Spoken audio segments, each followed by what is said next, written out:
Welcome to another edition of Green is Good, and we're so honored to have with us today Oliver Campbell. He's the Director of Procurement for Packaging and Packaging Engineering at the iconic and legendary Dell brand. Welcome to Green is Good, Oliver Campbell. Hey, thanks, John. I appreciate it.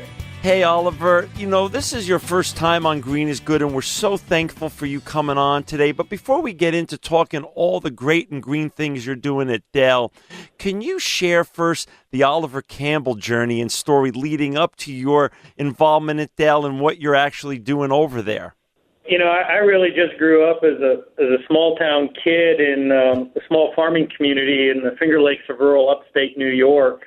And like most kids, although I didn't appreciate it at the time, but that farm benefit would later prove to be a huge benefit for me. When we started developing Dell's first revolutionary and sustainable packaging ideas, I borrowed a lot from agriculture, and I went back to that farm experience I had. And that really, I think, led in some significant ways to our bamboo and mushroom and wheat straw packaging. After I graduated from high school, I attended Cornell University, where I majored in agricultural and biological engineering, had a lot of mechanical engineering thrown in as well. And I think that really reflected my background from being from a small rural community and an interest in high tech as well. And Cornell, I think, provided a very solid engineering and critical thinking foundation that prepared me well for career progression at companies from Ford Motor Company, Eaton Semiconductor, and then on to Dell.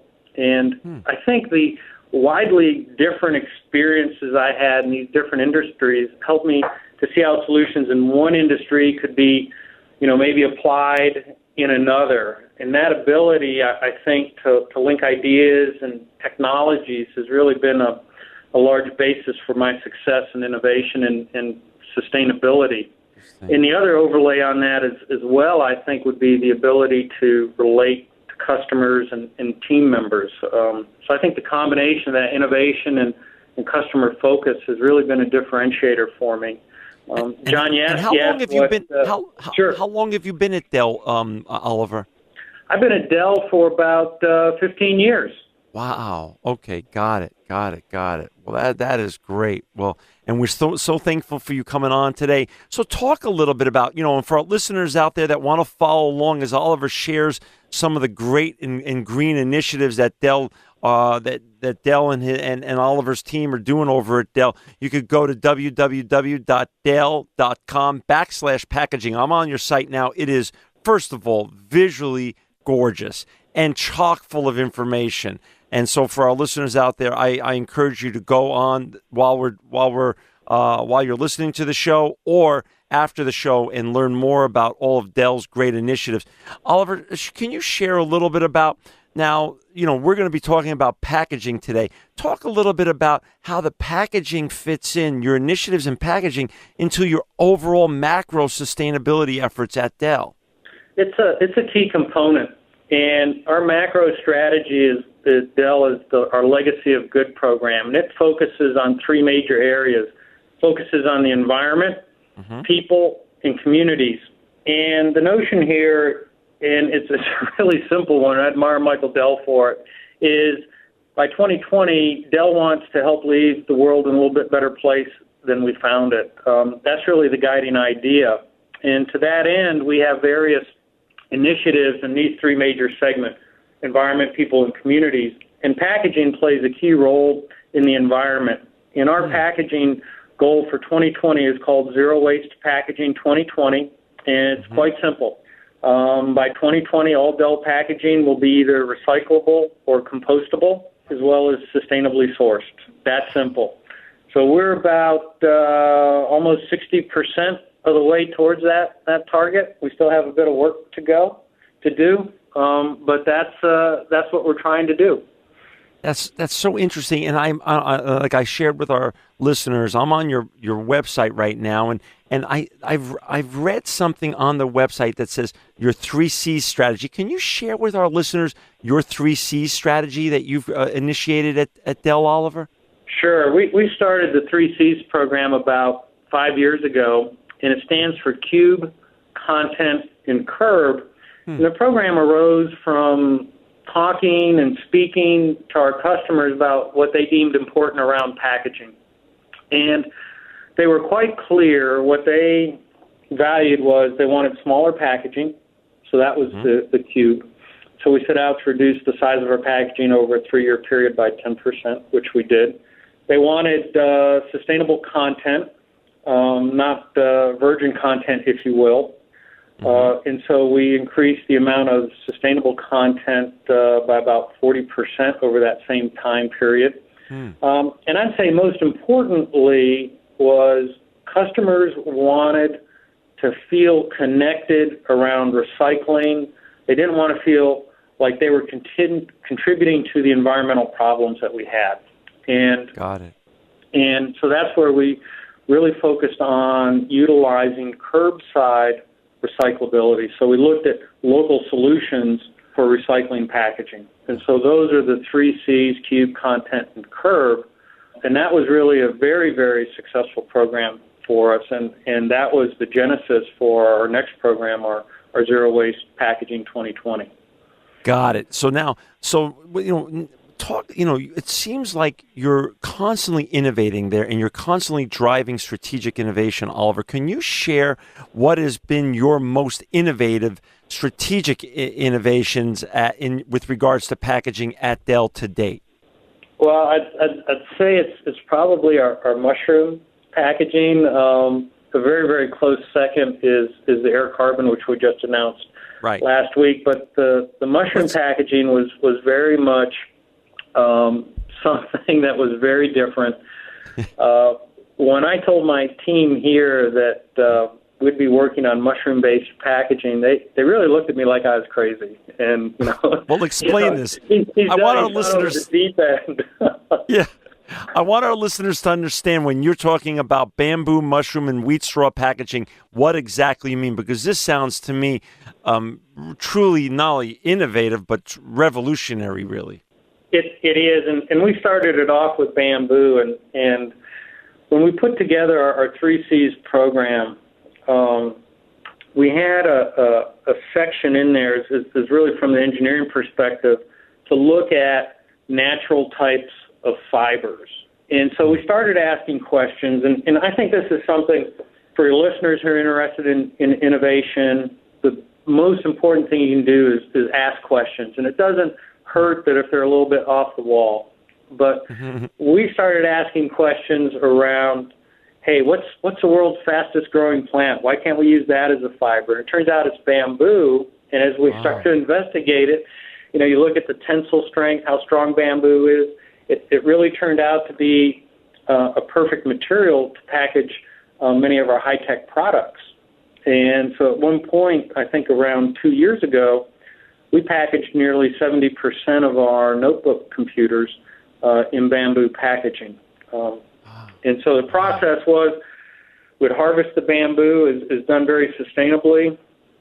It was far away from panda habitat. That was actually something we checked out. I didn't want to be the bad guy on 60 Minutes. Right. That makes sense. and we pulped it.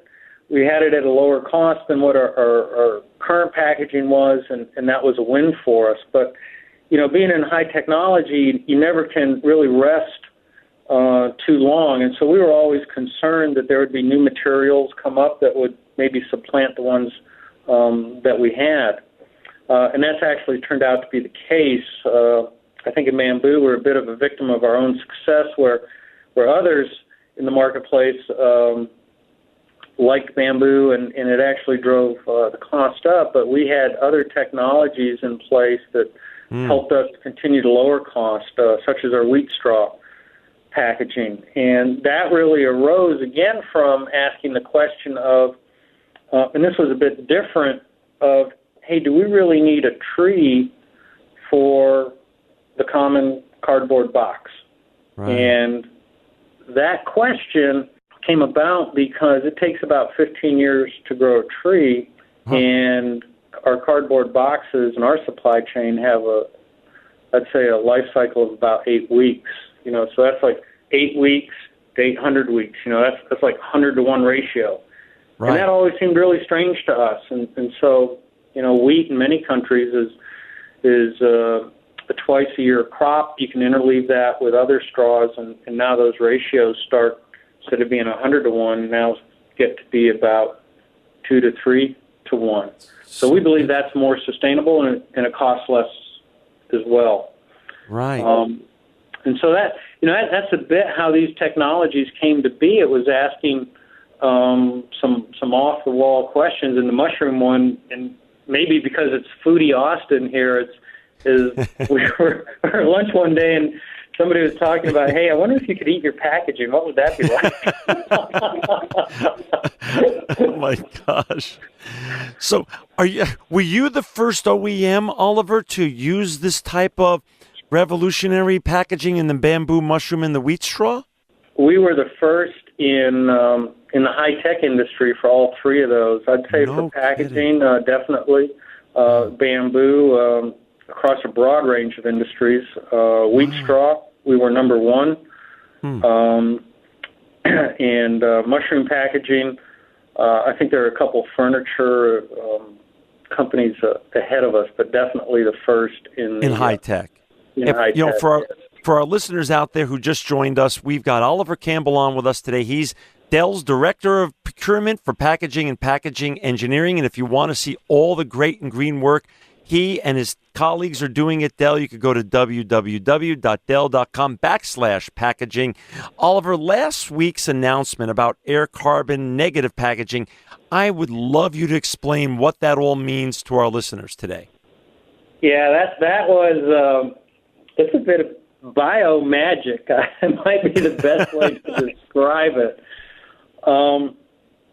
But the process works like this: is we actually capture carbon. You can take carbon out of the air, or you can intercept carbon at farms and landfills, refineries, before it escapes into the atmosphere. That's probably a little bit more efficient. It's what our supplier, Newsweek, does with it. And then we treat it with a specially engineered enzyme. And that enzyme starts to react with the carbon, and based on how you tweak that enzyme, you can develop certain types of polymer chains, meaning plastics. And so this is really cool because you can take, an enzyme is a basic building block in Mother Nature, and so you can take, Mother Nature to help make materials that we need in our modern lifestyle using what were formerly, or what are really, pollutants, which are CO2. So that's why I say it's a bit of bio-magic, and it is carbon negative. That's been validated by our supplier, and they've had outside auditors, TrueCost and the NSF, validate their process as well. So, we hope to be doing something to help alleviate all the environmental challenges that we have with it. That is so great. So really, what I'm understanding now from this discussion with you today, Oliver, is that there's constant imagining and reimagining and constant innovation going on at Dell with regards to not only your macro sustainability goals, but with your packaging standards and how you're constantly innovating and re-innovating your packaging there. Can you share with our listeners how that works? You and your team always going back to the drawing board and sort of, pushing the limits of innovation, number one, and also share with our listeners, because we have so many young entrepreneurs that either are creating new brands or working intrapreneurially at their companies and trying to be innovators like you are and your team is, Oliver. Is this more expensive, this constant innovation with regards to sustainability? And explain that interrelationship of cost benefits, and how does that work at Dell, and how does Dell benefit from what your strategic innovations have been? Okay, I guess I'll start at the top. Around the innovation. Yeah. I think the one thing we really do well is structure programs such as the 3 Cs, and now we have the Zero Waste 2020. So that gives us kind of a technological arc, if you will, and underneath that we have very specific areas that we focus on. Now, we're also very good, and I think this is the fun part, and I think you really need to make innovation fun, is around asking questions. I shared earlier some of the questions, what if you could eat your packaging? What's the world's fastest growing plant? Can we use that? The ability to ask these types of questions is very, very important. Because without that, I don't think you get this linking of ideas and cross technologies and the big kind of aha moments. The second thing we do is we're not afraid to go ask other people. We have, traditionally in the fall, we have open innovation sessions where we have our suppliers and others come in. There's somewhat of a loose structure, but they come in and talk to us about things that they're working on, what they think we should be working on, and new technologies. Right. To I'd say kind of help set the tone for that innovation session, and this may sound a little crazy, but we do require people who come in to show an inspirational video. And it's like 2 or 3 minutes in duration. They can pull it off YouTube or the internet. They don't need to really make it themselves, but it's amazing how that starts to set the tone. And we award prizes for most innovative, best Dell mention, and most inspirational. But it starts the conversation going around innovation, sustainability, and packaging.